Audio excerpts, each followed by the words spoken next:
ابن غطوس رحمۃ اللہ علیہ اسلامی تاریخ کے ایک بڑے ہی عظیم خوش نویس اور کاتب قرآن گزرے ہیں۔ انہوں نے کتابت اپنے والد اور اپنے بھائی سے سیکھی اور یہ عہد کر لیا تھا کہ ہم قرآن کریم کے علاوہ کچھ بھی نہیں لکھیں گے۔ لہذا انہوں نے اپنے گھر میں ایک کمرہ اس کے لیے خاص کر لیا تھا اور اس کمرے میں ہی ان کے لکھنے کی تمام چیزیں ہوتی تھیں، تمام سامان ہوتے تھے، اور اس کمرے میں اور کوئی بھی داخل نہیں ہو سکتا تھا۔ اور قرآن کریم بڑی محنت سے لکھتے تھے۔ قرآن کریم کے جو سورتوں کے نام ہیں وہ آب زر سے لکھتے تھے اور بیچ بیچ میں مختلف رنگوں کا استعمال کرتے تھے اور بہت ہی شاندار لکھتے تھے۔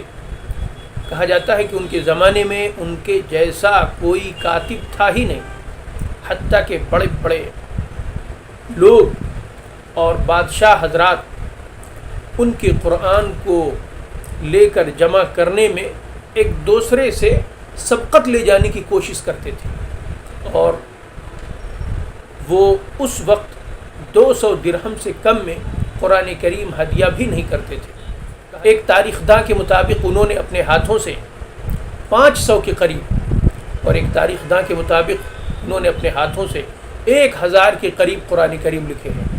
وہ بڑے ہی زبردست عالم دین اور خدا ترس بزرگ بھی تھے۔ کہا جاتا ہے کہ ایک شخص ان کے پاس تقریباً 40 دن کی مسافت طے کر کے قرآن کریم لینے آیا، اور قرآن کریم لے کر جب وہ چلا گیا تو کچھ دن کے بعد انہیں خیال آیا کہ فلاں جگہ ایک غلطی رہ گئی ہے۔ سورہ زخرف میں کہیں پر انہوں نے سکون کی جگہ پیش بنا دیا تھا۔ بس یہ خیال آنا تھا کہ بالکل بے چین ہو گئے،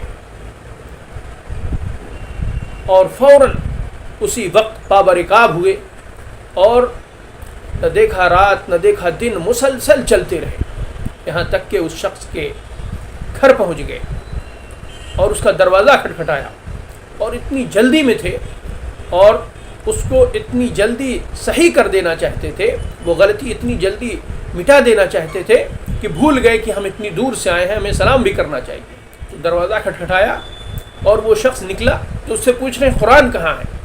تو اس نے کہا اللہ کے بندے سلام کر لیتے، قرآن کریم میرا ہے، میں نے خریدا ہے، نہ میں نے چوری کی ہے نہ میں نے اسے غصب کیا ہے، اور میں نے اسے قیمت دے کر لی ہے اور قیمت ادا کر چکا ہوں، تمہارا ہمارا معاملہ صاف ہو چکا ہے۔ تو انہوں نے کہا جلدی سے قرآن کریم لے آؤ۔ چنانچہ اس شخص نے قرآن کریم دیا تو سورہ زخرف میں وہ جہاں غلطی تھی، اس غلطی کا تذکرہ کتابوں میں نہیں ملتا ہے کہ وہ کس آیت میں تھی۔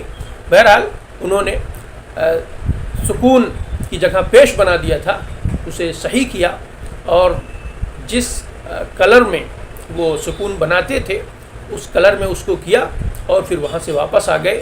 ظاہر سی بات ہے اللہ تبارک و تعالیٰ نے قرآن کریم کی حفاظت کا وعدہ کیا ہے، تو یہ وعدہ اللہ تبارک و تعالیٰ انہی بزرگوں کے ذریعے سے اسی طرح پورا کرواتا آیا ہے، یہاں تک کہ قرآن کریم اپنی اصلی شکل میں آج تک محفوظ ہے۔ ابن غطوس کا لکھا ہوا نسخہ آج دریافت ہو چکا ہے، اور اسے دیکھ کر حیرت ہوتی ہے کہ وہ کتنے شوق و لگن اور کتنی جافشانی اور کتنی محنت سے وہ قرآن کریم لکھتے تھے، اور اس طرح انہوں نے 500 یا 1000 قرآن کریم لکھے۔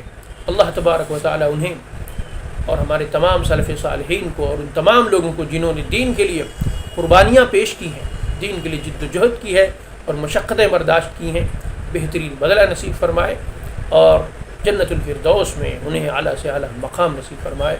آمین۔